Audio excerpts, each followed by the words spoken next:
Bien, gloire au Seigneur, heureux de se retrouver ensemble encore en ces instants, de pouvoir partager la parole de Dieu. J'espère que vous allez bien et on veut vraiment vous encourager dans la foi, aller toujours plus loin avec le Seigneur.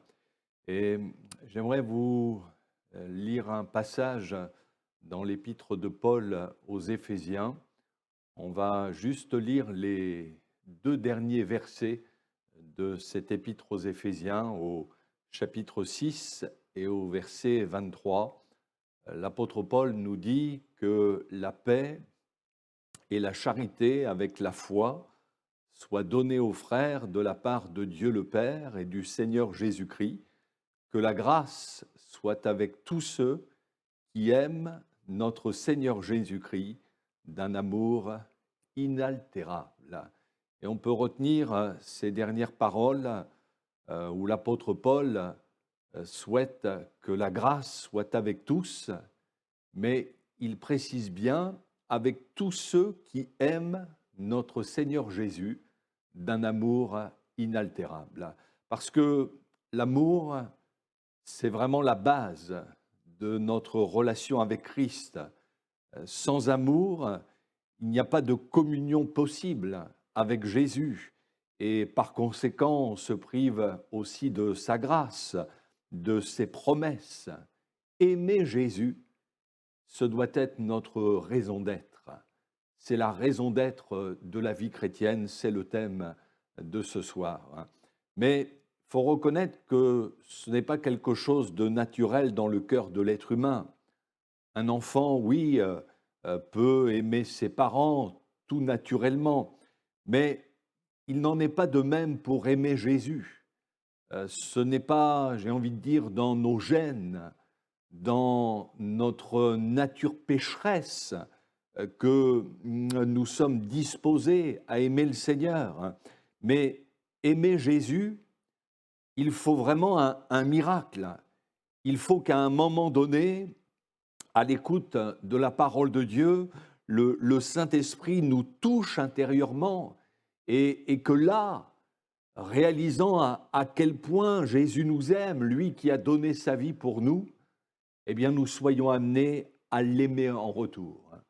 Comme dit si bien l'apôtre Jean dans sa première épître, pour nous, nous l'aimons, c'est-à-dire nous aimons Jésus parce qu'il nous a aimés le premier. On n'aime pas Jésus sans raison, mais pour vraiment que le Saint-Esprit mette en nous une conviction profonde. Si on dit qu'on aime Jésus, mais qu'on ne sait pas trop pourquoi on l'aime, mais là, c'est un amour superficiel. Dans le livre du Cantique des Cantiques, qui d'une manière prophétique nous montre la relation d'amour qu'il y a entre le Seigneur Jésus et son Église, au chapitre 1er, verset 4, la Sulamite va dire à son bien-aimé, « C'est avec raison que l'on t'aime » ou encore « On a raison de t'aimer ». Ici, ce n'est pas un ordre qui est donné, efforcez-vous de l'aimer, mais c'est le résultat d'une conviction, c'est avec raison que l'on t'aime.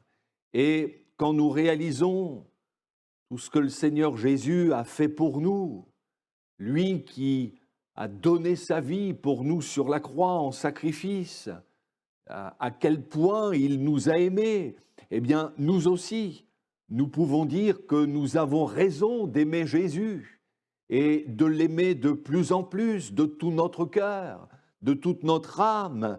C'est plus qu'une affaire de sentiments, mais ce doit être une conviction profonde. Alors, béni soit Dieu si un jour notre cœur a pu être touché par le Seigneur. Et si nous avons réalisé son amour et que nous nous sommes convertis et nous prions pour que d'autres encore puissent être touchés par son amour. Mais en réalité, c'est quotidiennement que nous avons besoin de l'être. Et notre cœur, on peut le comparer à de l'argile. L'argile, tant qu'elle est imbibée d'eau, qu'on la manipule, elle est malléable entre les mains du potier. Mais à partir du moment où on ne la touche plus, eh bien elle sèche et elle devient dure. Et c'est pareil avec notre cœur. Tant que nous permettons au Seigneur, par l'action de son esprit, de sa parole, de nous toucher, notre cœur demeure dans de bonnes dispositions. Mais à partir du moment où nous ne permettons plus cette action, alors là, notre cœur peut s'endurcir et on peut être amené à ne plus aimer Jésus comme on devrait l'aimer. D'ailleurs, euh, l'apôtre Paul, dans cette épître aux Éphésiens, quand il dit que la grâce soit avec tous ceux qui aiment notre Seigneur Jésus-Christ, il ajoute d'un amour inaltérable, c'est-à-dire un amour qui ne se modifie pas avec le temps, qui ne perd pas son intensité. Et par ces paroles, Paul nous montre qu'il y a plusieurs degrés dans l'amour pour Christ.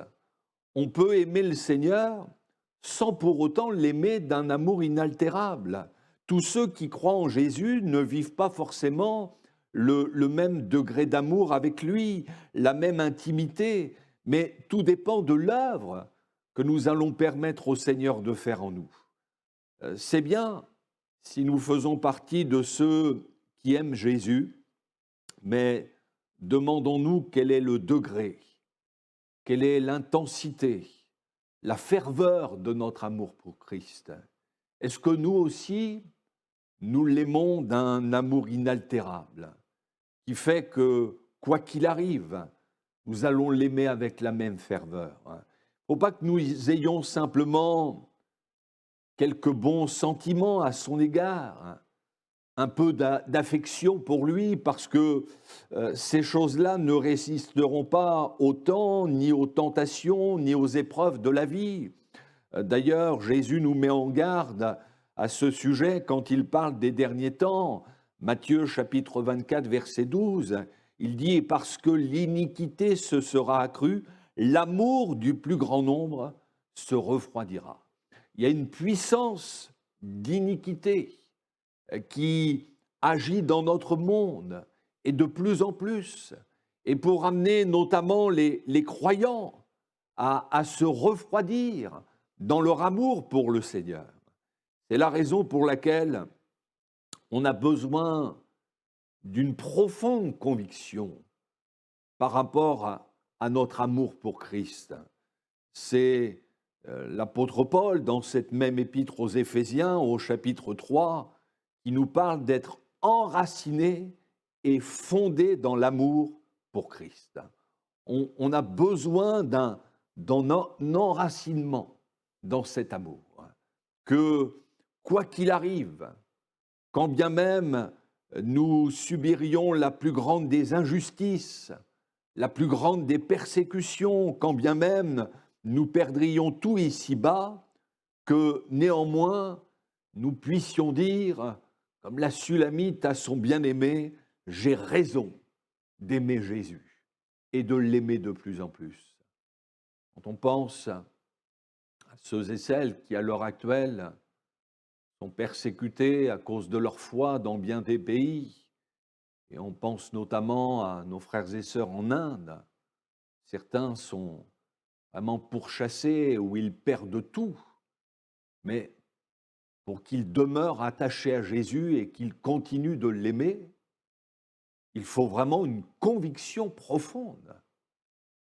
C'est l'apôtre Paul, on connaît bien ses paroles dans son épître aux Romains au chapitre 8, verset 37, qui nous dit « Mais dans toutes ces choses, nous sommes plus que vainqueurs par celui qui nous a aimés, car j'ai l'assurance, l'absolue certitude que ni la mort, ni la vie, ni les anges, ni les dominations, ni les choses présentes, ni les choses à venir, ni les puissances, ni la hauteur, ni la profondeur, ni aucune autre créature ne pourra nous séparer de l'amour de Dieu manifesté en Jésus-Christ, notre Seigneur. » Ah, ce sont de belles paroles, mais sommes-nous arrivés à ce degré-là dans notre amour pour le Seigneur? Est-ce que, quelles que soient les épreuves, nous pouvons dire que rien ne pourra nous séparer de l'amour de Christ. On peut dans ce domaine se tromper soi-même. D'ailleurs, c'est ce qui est arrivé à Simon-Pierre. Il lui était persuadé d'aimer Jésus, que rien n'aurait pu le détacher de son amour, qu'il était prêt à le suivre jusqu'à la mort. Seulement, son amour a eu de sérieuses défaillances. Nous savons que par 3 fois, il a fini par renier son maître. Et lorsque Jésus, après sa résurrection, s'est présenté pour la 3e fois à ses disciples, il s'est adressé personnellement à Simon-Pierre en lui disant « Simon, fils de Jonas, m'aimes-tu » Et de même que Pierre l'avait renié 3 fois, eh bien, à 3 reprises, Jésus lui a posé la même question en rapport avec l'amour qu'il prétendait avoir pour son Seigneur. M'aimes-tu ? Jésus ne lui demande pas de lui expliquer dans quelles circonstances il a été amené à le renier, mais il va à la source. Il lui demande quel est le lien qui l'unit avec lui. Et on peut dire qu'il va le pousser dans ses derniers retranchements. Et lorsque le Seigneur, pour la 3e fois, lui pose la même question, Pierre, attristé de ce qu'il mettait en doute ses sentiments, va lui répondre. On trouve ces paroles dans l'Évangile selon Jean, au chapitre 21, verset 17. « Seigneur, tu sais toutes choses, tu sais que je t'aime. » Alors bien sûr, Seigneur connaissait les sentiments de Simon-Pierre, mais justement, il voulait l'amener à rentrer en lui-même, à réaliser l'authenticité de son amour pour son Sauveur. Et comme pour Pierre, Jésus peut nous poser la même question. M'aimes-tu ? Parce que c'est facile de dire à Jésus que nous l'aimons, qu'au travers des chants, de la prière, de la louange. Mais Jésus nous dit, est-ce que vraiment tu m'aimes ? C'est-à-dire, est-ce que tu es prêt à me suivre, à m'obéir, à me servir en tout temps ? Est-ce que ton amour est prêt à t'amener à renoncer à certaines choses légitimes par amour pour moi ? Est-ce que tu es prêt à m'aimer même quand tout va mal, même quand les choses ne se passent pas comme tu voudrais, même quand tu es contrarié, m'aimes-tu mais vraiment ? Il ne s'agit pas de penser ou d'espérer l'aimer, mais il faut vraiment l'aimer. Et en nous posant cette question, Seigneur veut aussi nous faire réaliser que notre amour à nous, il est bien limité. Et que si, même en y mettant toute notre bonne volonté, jamais nous n'arriverons à aimer Jésus comme lui nous aime. Mais voyez-vous, le Seigneur ne veut pas simplement améliorer notre amour, mais il veut nous donner son amour, qu'il répand dans nos cœurs par le Saint-Esprit. Cet amour qui fait que nous allons nous abandonner entièrement à lui. Comme pour Pierre, oui, le Seigneur veut nous pousser dans nos retranchements pour que nous ayons l'humilité de reconnaître que avoir simplement de l'affection pour le Seigneur, mais ça ne suffit pas. Mais chaque jour, nous avons besoin de lui dire, mais Seigneur, répands ton amour dans mon cœur, par ton esprit, que je sois capable de t'aimer comme toi tu m'aimes, que je puisse t'aimer dans les jours faciles, comme dans les jours difficiles, dans la joie comme dans l'épreuve, dans l'abondance comme dans la disette, dans les moments où tu m'encourages, comme dans les moments où tu me reprends, que je puisse t'aimer pas seulement pour ce que tu me donnes, mais avant tout pour ce que tu es. C'est bien de savoir que Jésus est mort pour nous sur la croix, qu'il est le Fils de Dieu, qu'il est le chemin, la vérité et la vie, mais si ça n'est qu'une connaissance intellectuelle, vous savez, la lassitude va finir par envahir notre cœur. Mais ce dont nous avons surtout besoin, c'est d'être profondément touchés par l'amour de Jésus. constamment confondus devant un tel amour. Et c'est seulement quand nous sommes amenés à aimer Jésus, là, de tout notre cœur, de toute notre force, que notre amour pour lui peut durer avec le temps, quelles que soient les difficultés. L'amour est donc à la base de notre relation avec Jésus, et notre part est de veiller à l'entretenir. Vous savez, c'est comme dans un couple. Dans ce domaine, il n'y a rien d'acquis, mais l'amour, c'est quelque chose qui s'entretient. Et on doit veiller à ce que notre amour pour le Seigneur ne finisse pas par être altéré. C'est d'ailleurs ce qui s'est passé avec l'Église d'Éphèse. Ce n'est pas sans raison que Paul termine cet épître en leur parlant de cet amour inaltérable, c'est-à-dire un amour qui ne s'est pas détérioré avec le temps. Mais malheureusement, quelques années après, quand on lit la lettre que le Seigneur Jésus adresse à l'Église d'Éphèse dans l'Apocalypse, eh bien ces chrétiens d'Éphèse n'ont pas gardé cet amour inaltérable. Pourtant, cette Église paraissait en bonne santé spirituelle. Jésus lui dit, Apocalypse chapitre 2, verset 2, « Je connais tes œuvres, ton travail, ta persévérance. » Seulement, derrière toutes ces qualités, il y avait une faille, invisible aux yeux des hommes, mais qui risquait de causer la perte de cette Église. Le Seigneur Jésus, qui va au-delà des apparences, a vu qu'il y avait dans cette Église un sérieux problème de cœur. Et il va lui dire, ce que j'ai contre toi, c'est que tu as abandonné ton premier amour. Extérieurement, rien n'avait changé. Ils avaient le même zèle, leurs œuvres étaient toujours aussi nombreuses. Mais ce qui n'allait plus, c'est intérieurement. Il y avait quelque chose qui s'était éteint au fil des années, leur premier amour. Ce premier amour, oui, celui de notre conversion, ce jour merveilleux où le Seigneur touche notre cœur et où nous nous mettons à l'aimer en retour, où ça bouillonne tellement en nous, ce premier amour qui fait que nous sommes pleins de reconnaissance et qu'on a sans cesse le désir de lui donner la première place dans notre vie, dans nos pensées, nos projets.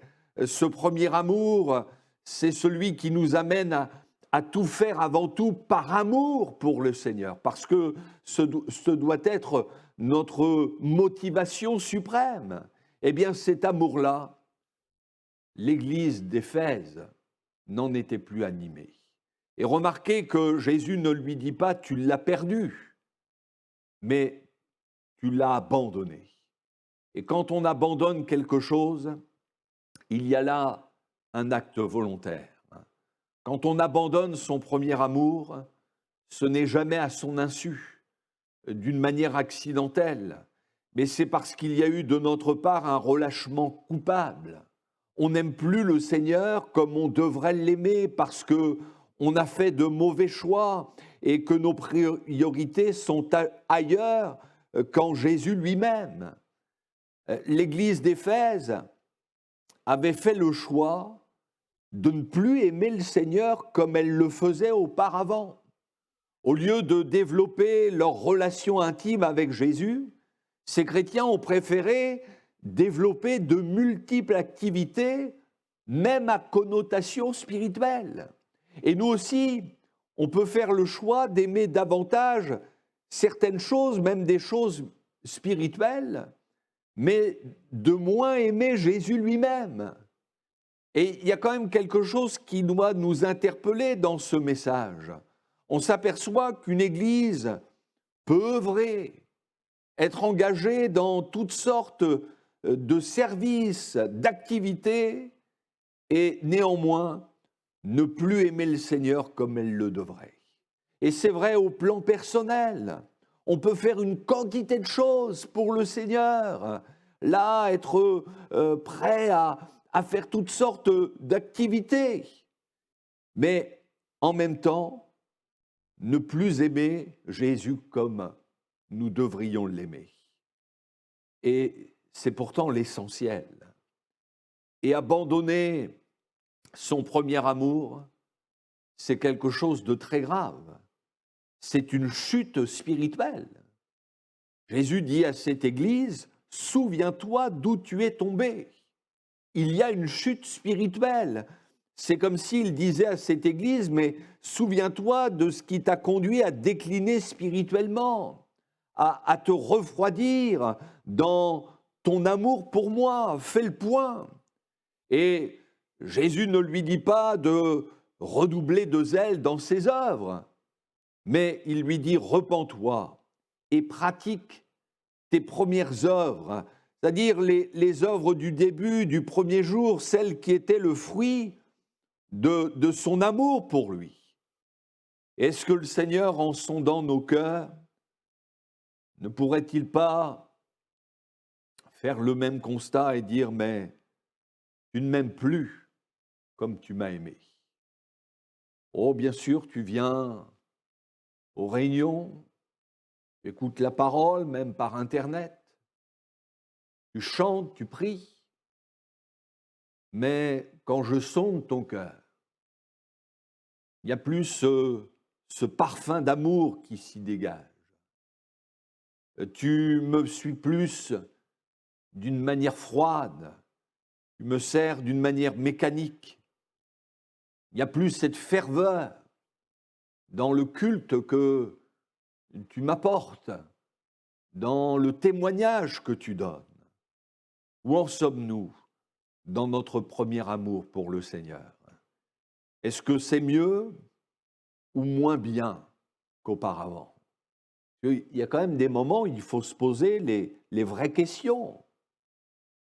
Et si on constate que la flamme a sérieusement diminué, que ça ne brûle plus dans notre cœur comme auparavant, si c'est ce constat que nous faisons, eh bien, ayons l'humilité de le reconnaître. Il y a de la part du Seigneur un appel à la repentance. Et ça ne s'adresse pas à la repentance qu'aux inconvertis, mais à ceux et celles qui sont dans la foi et même depuis des années, à revenir au pied de la croix et de lui dire « Mais c'est vrai, Seigneur, je reconnais que j'ai perdu du terrain dans mon amour pour toi.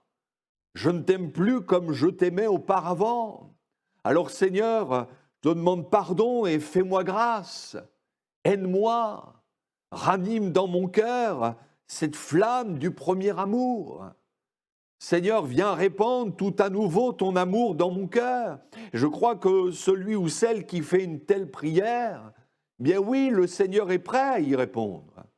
Mais si par contre, il y a une absence de repentance, si l'on persiste dans une communion sans amour, dans une relation froide, alors le Seigneur avertit son Église et il dit « Mais sinon, je viendrai à toi et j'ôterai ton chandelier de sa place, à moins que tu te repentes. » Et le chandelier ou la lampe symbolise l'Église qui, par son témoignage, doit briller dans ce monde.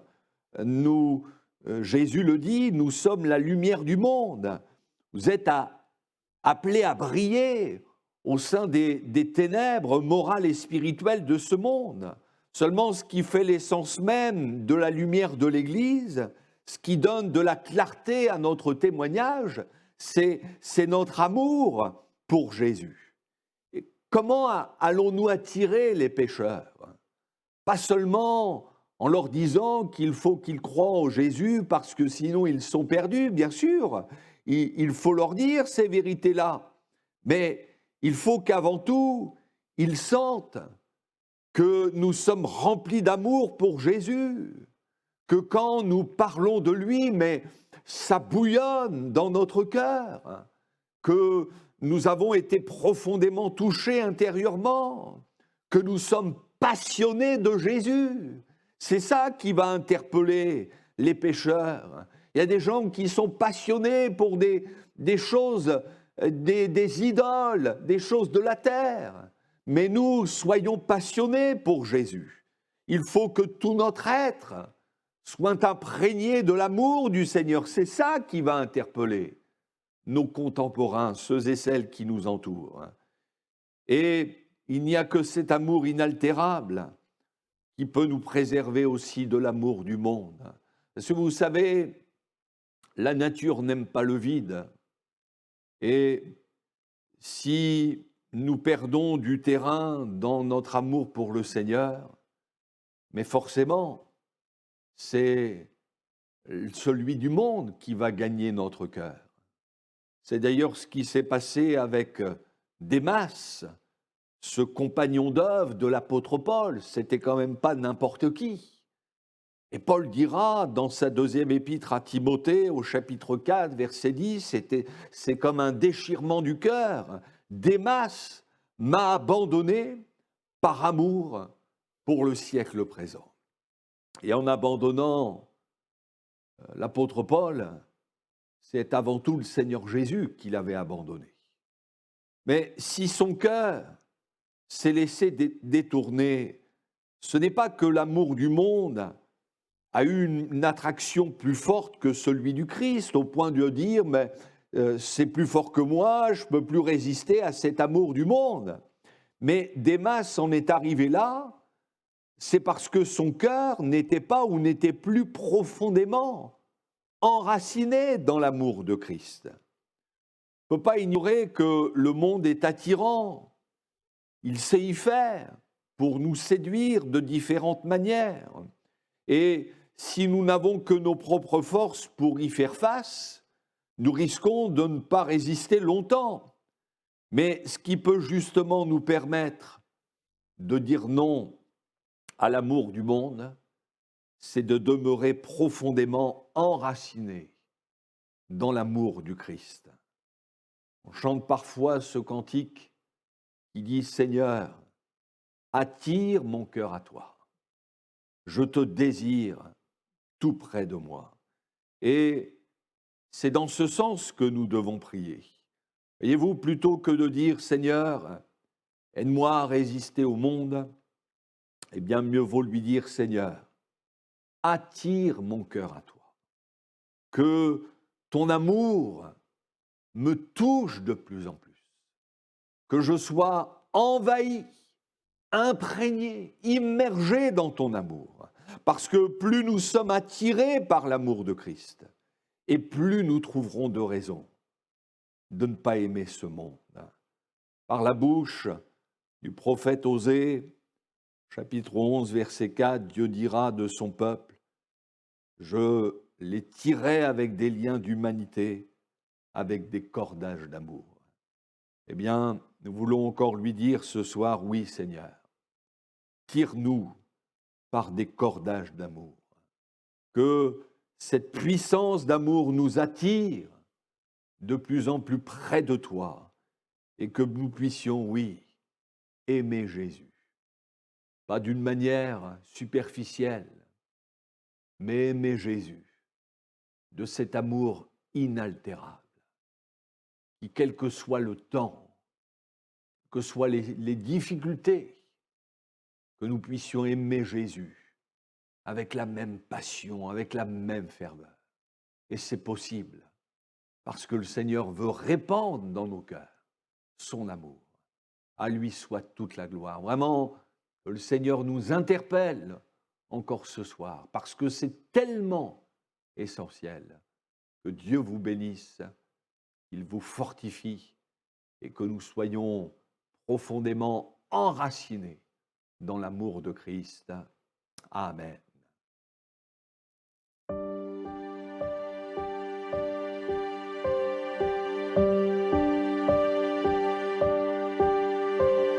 Seigneur, attire mon cœur à toi.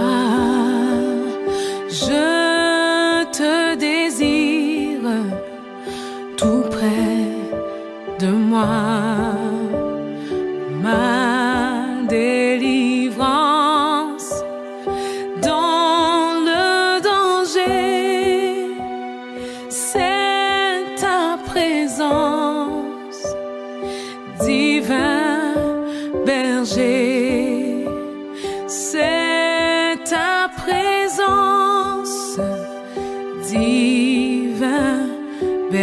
chercher.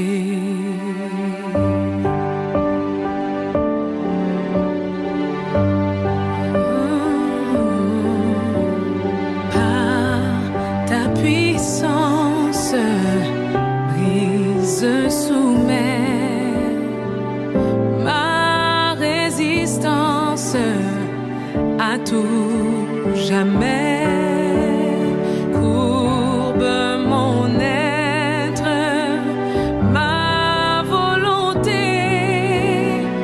Sois-en le maître incontesté.